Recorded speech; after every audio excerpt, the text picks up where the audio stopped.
Chicken గోంగూర pickle చేసిన చూడండి ఎంత మంచిగా వచ్చిందో. సూపర్ అంటే సూపర్గా వచ్చింది. టేస్ట్ అయితే చూడడానికి ఎంత మంచిగా ఉందో చూడండి. చూస్తేనే నోట్లో నీళ్ళు వచ్చేస్తున్నాయి కదా. ఎంత మంది కూరలు వస్తున్నాయి చెప్పండి పికిల్ చూస్తుంటే. అట్లనే ఎంత మందికి చికెన్ గోంగూర పికిల్ అంటే ఇష్టమో కామెంట్ సెక్షన్ లో కామెంట్ చేసి చెప్పండి. పర్ఫెక్ట్ గా చికెన్ పికిల్ చేయాలనుకున్న వాళ్ళు ఈ వీడియో అయితే అస్సలు స్కిప్ చేయకండి. ఇంకా లేట్ చేయకుండా వీడియో అయితే స్టార్ట్ చేసేద్దాం. ఫస్ట్ అయితే ఒక ½ కేజీ చికెన్ తీసుకోవాలి.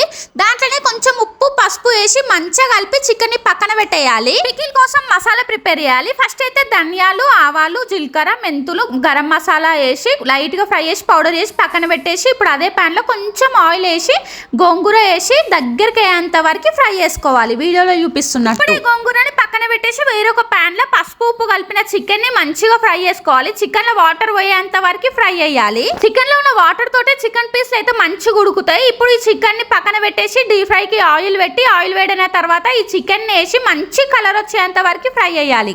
ఇప్పుడు ఈ చికెన్ పీస్ లను పక్కన పెట్టేసి అదే ఆయిల్ లో 2 స్పూన్లు అల్లం వెల్లుల్లి పేస్ట్ వేసి పచ్చివాసన పోయిన తర్వాత చికెన్ పీస్ వేసి 2 నిమిషాలు ఉడకనియాలి. ఇప్పుడు స్టవ్ ఆఫ్ చేసేసి మసాలా పౌడర్ అట్లనే ఉప్పు కారం, మీరు కారం ఎంత తింటే అంత కారం వేయండి. తర్వాత గోంగూర పేస్ట్ గిట్లా వేసేసి మంచిగా కలిపి చల్లగైన తర్వాత కొంచెం నిమ్మరసం పిండితే మన చికెన్ గోంగూర పికిల్ అయితే రెడీ అయిపోతుంది.